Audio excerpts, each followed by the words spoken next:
All right, this is going to be another classic ROH review of the 6th anniversary show from February 23rd, 2008, New York City, the Grand Ballroom upstairs at the Manhattan Center. So this is the last time they were at the Grand Ballroom until they made the very next show after this, they made the transition to the Hammerstein Ballroom. And, this is kind of a weird show for me. I still think it's a very good show. Definitely think it holds up and everything. But there's just a couple of things that I thought were kind of off about the timing of the show. It was just a weird time for me because I was actually at school at the time, and for some reason, some strange reason, the spring break came at the end of February. I believe like that Friday, everybody went home on February 22nd. And it kind of hit me at the last second. It was like, man, I could actually go to the 6th anniversary show. So, you'll take it. Obviously, you want the spring break to come when there's nice weather out. But, it definitely beat, staying up at college to be able to go home and see this show. So that's what I remember about it. Also, I just thought the timing of the show for Ring of Honor was a little bit weird. It wasn't even 2 months removed from the Final Battle 2007 weekend where they put on the pay-per-view, and then they had the back-to-back shows with Final Battle on that Sunday night. So I thought the timing of the show felt a little bit rushed to me. I know True Slayer said this in his A New Level review that, Danielson and Nigel should have been saved for the first Hammerstein Ballroom show to kind of give it that triumphant feel. And I kind of agree. Like in some ways, it just felt like another New York City show. It didn't feel like a huge show because of the timing of it. But on the positive side, I still think it holds up. It's still one of the best Bryan Nigel matches. It really got Nigel's heel turn headed in the right direction. It was actually the first show.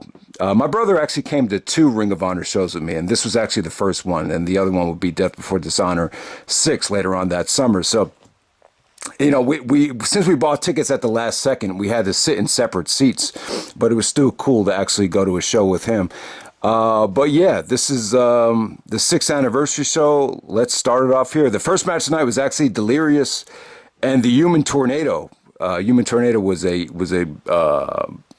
bringing from the West Coast. They normally don't bring West Coast guys in, but, the Briscoes are actually wrestling in Noah. So the show felt a little bit depleted for a 6th anniversary show, but Delirious and Human Tornado, they go out there, kind of have a Chikara-like comedy match. They're doing dancing. It was entertaining. And then the Age of the Fall, Jimmy Jacobs and Tyler Black and Lacey, they come out and, kind of ruined the party. And then that led to a tag match with Jimmy and Tyler going over. Jimmy actually won by submission with the end time to Human Tornado. But I'll tell you, Human Tornado looked good. This is only the very few times he was in part of Ring of Honor. This might be the only time Ring of Honor brought Human Tornado over, but Human Tornado was a much bigger player over in PWG, where I think him and Hero actually competed over the PWG title back in 2008. But yeah. I thought Tyler Black, they could have used Tyler Black in a higher profile match on the show, especially because the Briscoes were missing. The show just definitely felt like it had a lack of depth to it for an anniversary show. So next up, you have Brent Albright actually taking on El Generico. This is one of Albright's best matches in ROH. The match just kind of felt thrown together, but at the time they were really building up Albright. Generico carried Albright to a good match here. You had Steen and Generico actually competing in singles matches to give this show some depth. And, really, really good stuff. Generico was extremely over. They were booing Albright after he won by submission. He was actually just... He had Generico in like a prone position. He was just throwing knees at him, and then the referee stopped the match. So Albright got really good heat here. The fans were really pulling for Generico, so it really came off great. This is definitely one of the better Albright matches that he's had. The best Albright match would be the one against Morishima, where it was surprisingly ended up being a 4-star match. I don't remember how it was, but it definitely was. And this is probably like the other Albright match where I have to say, like, it really, he was in there with a good opponent, so the match definitely worked there. Next up, you had the Larry Sweeney show with Allison Danger as the special guest. All right, so definitely this is the worst part of the show. I remember this got a lot of criticism at the time. Just on the message board, I think a lot of people were very disgusted by what happened here. All right, so Allison Danger is Steve Corino's sister. She was actually also Christopher Daniels' manager during the early stages of the Prophecy. So, because it's the anniversary show, you want to kind of pay homage to, some of the people that helped pave the way for ROH. So it was cool to bring Allison Danger out. But, they did a segment with kind of a rape segment here with Bobby Dempsey where, Larry Sweeney actually knocked Allison Danger out, and then he was like, Bobby, this is your chance to become a man. So he was like, go, he basically wanted Bobby Dempsey. And if you don't know Bobby Dempsey, I've talked about him a lot. He's really out of shape kid from the ROH wrestling school. A lot of people felt bad for him, so that's how he got over. But the whole segment, we had these segments. Yeah, this segment was just not. Yeah, it just wasn't. It was just kind of sleazy, but. On the bright side, it kind of showed how disgusting and sleazy and multidimensional Larry Sweeney could be. So if you want to look at it from that aspect, I guess it was okay. But yeah, I just remember this being one of the most, sleazy angles that I think ROH has ever done. And a lot of the angles in the segments just didn't go over that well this night. That's like the biggest negative of the show. Next up, you have Joey Matthews taking on Kevin Steen. Really, really, really solid match here. Nothing, to go out of your way to see. At the previous night, they actually had a snowstorm, and I don't really remember like driving home from college in the snow. Earlier on that night. I don't really remember. I guess certain areas of the city, maybe Long Island, got hit harder. But, they had to totally rearrange the show the night before, and they actually called it Eye of the Storm. And Kevin Steen actually won like this mini tournament. He had 3 matches on the same show. He actually beat Bryan Danielson. I think he beat Go Shiozaki in the finals. So that's how Kevin Steen solidified himself, all these title shots, or the title shot against Nigel McGuinness down the road. And, just another victory for Kevin Steen here. It's kind of on the same level as his Eye of the Storm matches. He won a lot of those matches with the sharpshooter. He busted out the sharpshooter here on Joey Matthews. He actually teased doing a package pile driver off the top rope, which, the fans were really like dying to see that, but it didn't happen. I believe Steen actually won this match with the sharpshooter, but, Joey Matthews, you guys might remember him. He used to be in M&M with Melina, and Kevin Steen was mocking him with the paparazzi photographs, and that's what's great about Kevin Steen. This is the advantage of being a WWE fan and growing up a fan of wrestling.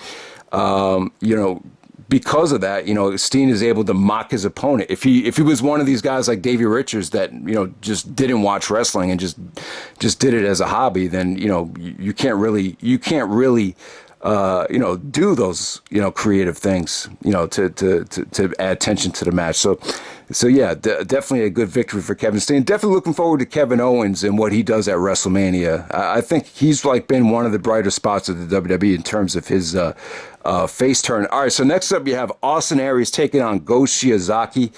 All right, so Go Shiozaki is kind of like a baby Kabashi. In Ring of Honor, this is like the 3rd year in a row where they were bringing a Japanese talent and have him consistently be part of the roster. 2006, it was Kenta. 2007, it was Morishima, who actually ended up winning the ROH title. And 2008, the mainstay would be Go Shiozaki. Like I said, man, he's kind of like, he trained with Kabashi. You could see a lot of the Kabashi-like influence with Shiozaki. I kind of thought Shiozaki got weaker the longer he stayed in the States. I just felt like he came in with a bang and he wasn't able to sustain the momentum. But I'll tell you, this is the Austin Aries that I love. This is the no-nonsense Aries. I don't think Austin Aries is charismatic enough to, there was times where he would put wrestling on the back burner and just focus on being a prick and being a cocky heel. He's not talented enough to do that. I think Aries, his bread and butter when it comes down to it is being a no-nonsense wrestler. And you got to see that here against Go Shiozaki. You know, Aries really needed this victory. He had lost to Nigel and lost to Bryan the last time they were in New York City. So this is a nice momentum-building win for Aries. Shiozaki was great here, though, man. The chops from Shiozaki came off great. There was just some tremendous Kabashi-like sequences from Shiozaki, and then Aries brought his A game. He countered the Gold Flasher into the Crucifix Bomb, and then Aries hit the 450. Explosive offense. You know, this is Austin Aries in his prime right here. So Aries needed the win, and then the Age of the Fall, Lacey, Jimmy Jacobs, Tyler Black, you got all three of them just standing from the balcony, you know, begging Austin Aries to join the Age of the Fall. So this was basically just filler and planting the seeds for the whole Austin Aries and Jimmy Jacobs, Lacey love triangle storyline that would take place later in 2008. And then Sonny comes out, and I don't know, it was just kind of a crappy segment. Sonny wanted Austin Aries to join her. And it was just kind of, and then Lacey cut a good promo on Sonny's. It talked about how, you know, you think those fake tits are enough to sway Austin Aries away. So, yeah, you know, I don't know. I didn't think it was a great, you know, when Sonny came out, I thought the promo kind of fell apart. But Austin Aries goes Shiozaki. Great match right there, without a doubt. Next up, you had Sara Del Rey taking on Daizee Haze for the Shimmer title. Yeah, you know, for a women's match in ROH, it wasn't that bad. I mean, one thing I remember back in the day was True Slayer was very critical that the Ring of Honor wouldn't give the women that much time, which is true. But you know, it just the women's division in ROH, it was just never really. I mean, I think a lot of the fans just kind of found it like whatever. It never really grabbed anybody. But you know, this match right here between Sara and Daizee, it wasn't bad. You know, the finish was pretty brutal with Sara kicking Daizee right in the head, and she transitioned that into the butterfly suplex. I thought that came off pretty good. Sara actually used the Bryan Danielson theme, the Daniel Bryan WWE theme. You know, maybe that's how Daniel Bryan got the idea for the theme. I totally forgot about that, but yeah. All right, so we move on from here. We have the ROH World Tag Team title match. We have Davey Richards and Rocky Romero taking on Ruckus and Jigsaw. This is where Gabe Sapolsky's booking got a little bit weird. You know, so in 2007, you had the Briscoes dominate the tag team division. Then at Final Battle, they lost it to the Age of the Fall with Tyler Black and Jimmy Jacobs. So you thought Age of the Fall would have this really long heel title reign. But surprisingly, they didn't. They ended up losing like an Ultimate Endurance tag team match in Chicago, and they lost the titles to Davey and Rocky. So we have Davey Richards and Rocky Romero coming into this match as the tag team champions as part of the No Remorse Corps. And then you had Ruckus and Jigsaw, who are part of the Vulture Squad with Jack Evans and Julius Smokes. You know, this match was good. I got to give credit to Jigsaw. You know, it shows you how talented Jigsaw was. Here's a guy that came from Chikara, was wrestling under a mask, and he was talented enough for Ring of Honor to bring him in. Eventually, they had Jigsaw unmask, which Bryan Danielson and Colt Cabana mocked, and they said it was a terrible decision to unmask Jigsaw. But, you know, I think sometimes you need to take a risk. You know, they took a risk, and, you know, unmasking Jigsaw just didn't work out. But in terms of this match right here, you know, Davey was great, and Rocky was great too. There was just a lot of like insecurity interceptions with, you know, Davey getting up an insecurity after a, you know, Jigsaw high spot. You had Ruckus doing the coast to coast. Just a lot of crazy tag team action here. It wasn't that long, but, you know, it was, you know, just vintage. You know, really, really good stuff from both teams. And Davey and Rocky retain. And then Steen and Generico actually come out and challenge Davey and Rocky. and Davey, you know, I totally forgot about this, but Davey, like, every time Davey Richards and Kevin Steen cut a promo together, like, count how many times Davey calls Kevin Steen fat boy. He's like, yeah, you want that, fat boy? Yeah, come on. You want a tag team? You want a tag team title shot, fat boy?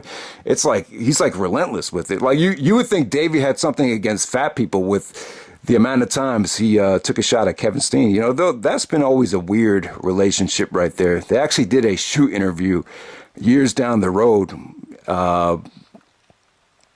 But yeah, I don't remember Davey and Rocky and Steen and Generico, any of their matches, to be honest with you. But they were clearly setting that up after this match is over. So next up, you have the FIP World Heavyweight Championship match. You have Roderick Strong, Erick Stevens, and the Necro Butcher for the FIP title. All right, so the FIP, at the video wire, they were actually showing clips of the FIP match between Roderick and Erick Stevens, which is one of the most violent, brutal matches you'll ever see. I mean, it was really dangerous, scary stuff what they did. You know, the chopping, like Roderick was doing chops right to Erick Stevens' face, and, you know, Stevens was bleeding right from the mohawk.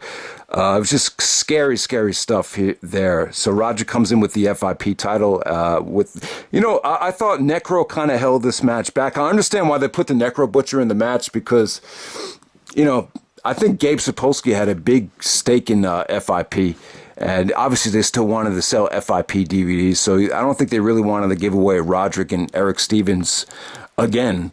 So maybe that's why they did it. Necro being a part of the match, you know, he could take a lot of punishment. He took some unprotected chair shots. He took a, backbreaker on a steel chair to Roderick Strong. You know, Stevens took a lot of punishment here.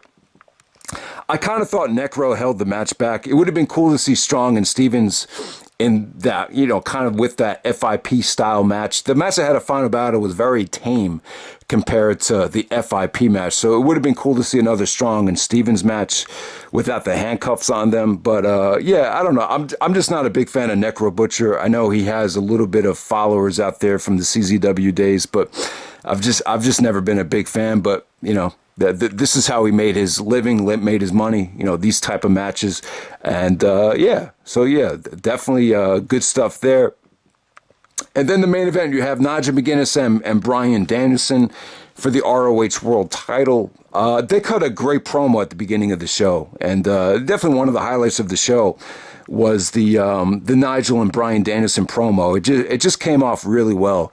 And, Nigel came out there with a very mixed reaction, but he still had a lot of fan support. But then when he got on the mic and started crying about his health, it was kind of, a lot of the ROH fans really bought it. They bought it because it was like every single time Nigel would come to New York, it was like another excuse. First it was his bicep, and then at Final Battle weekend it was a concussion.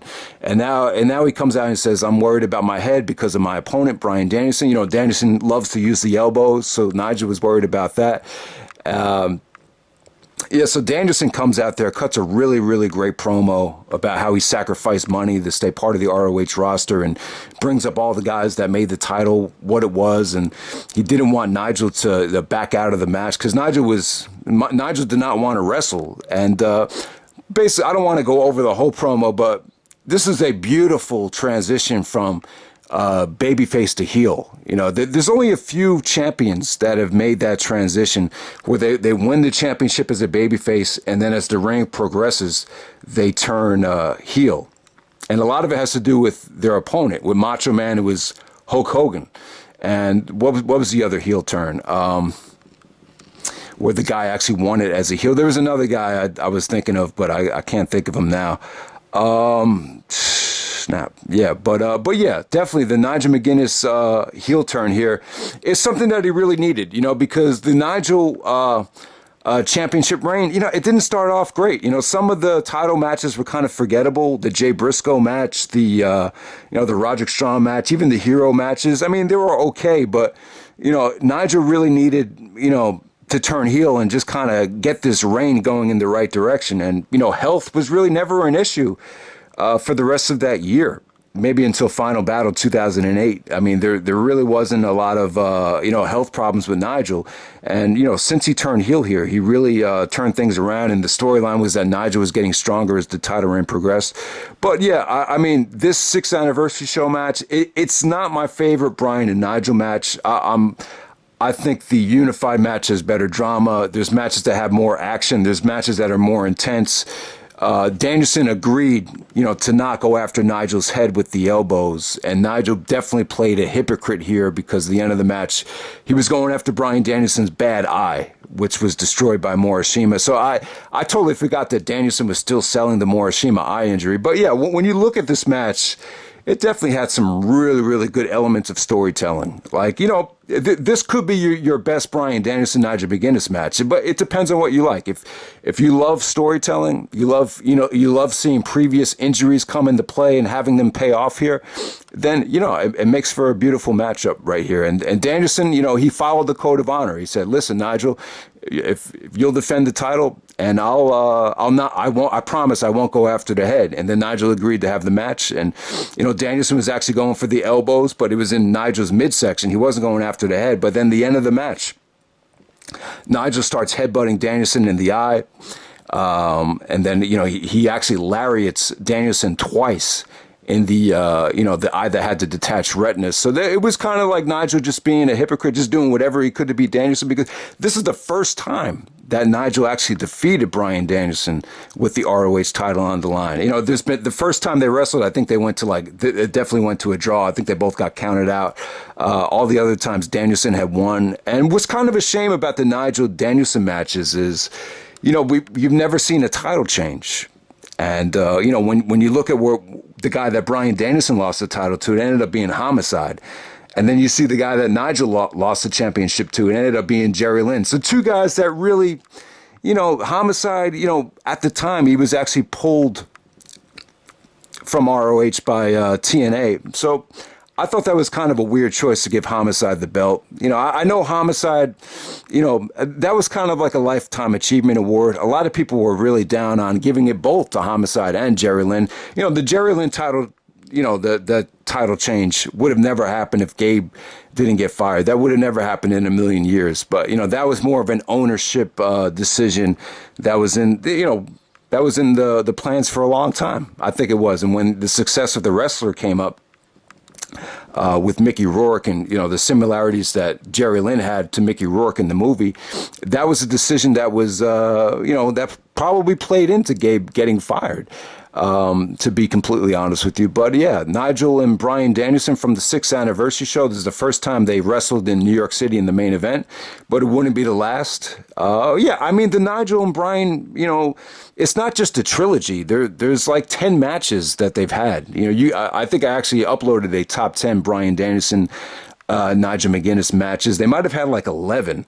But there's about 5 or 6 matches that you could argue that being the best. You know, this is how I would rank them, the top 5 right now. I would say Unified is 1, Driven is 2, 6th anniversary show will be 3.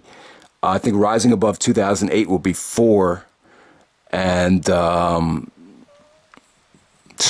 then I would say Weekend of Champions Night 2, because that was the first time. That would be 5, and the Glory by Honor 8 match. It's kind of, I don't know. You could put that would definitely be up there as well.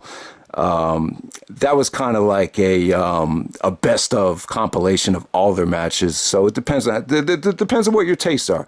You know, what I like about all their matches is they always tried to be different, and they were just a magical combination. And I think they definitely exceeded Joe and Punk in a lot of different ways. So this is the 6th anniversary show from 2008, and I'm out. All right.